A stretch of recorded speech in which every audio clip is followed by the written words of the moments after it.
டெல்லியில் நடைபெற்ற மாணவர் போராட்டத்தின் பொழுது அவர்கள் மீது நடத்தப்பட்ட வன்முறை மற்றும் பெல்லட் குண்டு தாக்குதலுக்கு மத்திய உள்துறை அமைச்சர் அமித்ஷா தான் காரணம் என்று எதிர்க்கட்சித் தலைவர் ராகுல் காந்தி குற்றம் சாட்டியுள்ளார். மக்களவையில் வினாத்தாள் கசிவுக்கு எதிரான மசோதா மீது நடைபெற்ற விவாதத்தில் பங்கேற்று பேசியபோது இதனை தெரிவித்த அவர், தலைநகர் டெல்லியில் மாணவர்களும் இளைஞர்களும் நடத்திய தொடர் போராட்டத்தை பாராட்டினார்.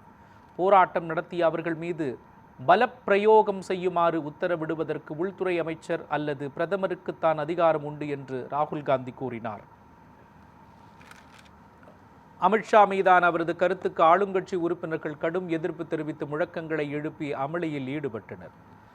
உள்துறை அமைச்சர் மீது ராகுல் காந்தி ஆதாரமற்ற குற்றச்சாட்டுகளை கூறுவதாக தெரிவித்த தேசிய ஜனநாயக கூட்டணி எம்பிக்கள் இதற்காக ராகுல் காந்தி மன்னிப்பு கேட்க வேண்டும் என்று வலியுறுத்தினர்.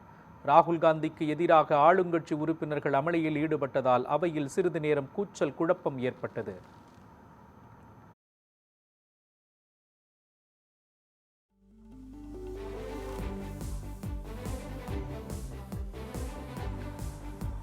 அப்போது குறுக்கிட்ட மக்களவை சபாநாயகர் ஓம் பிர்லா, எதிர்க்கட்சித் தலைவர் தனது கருத்தை விளக்கிடும் வகையில் ஆதாரம் இல்லாமல் இத்தகைய குற்றச்சாட்டை உள்துறை அமைச்சர் மீது தெரிவிக்கக்கூடாது என்று குறிப்பிட்டார்.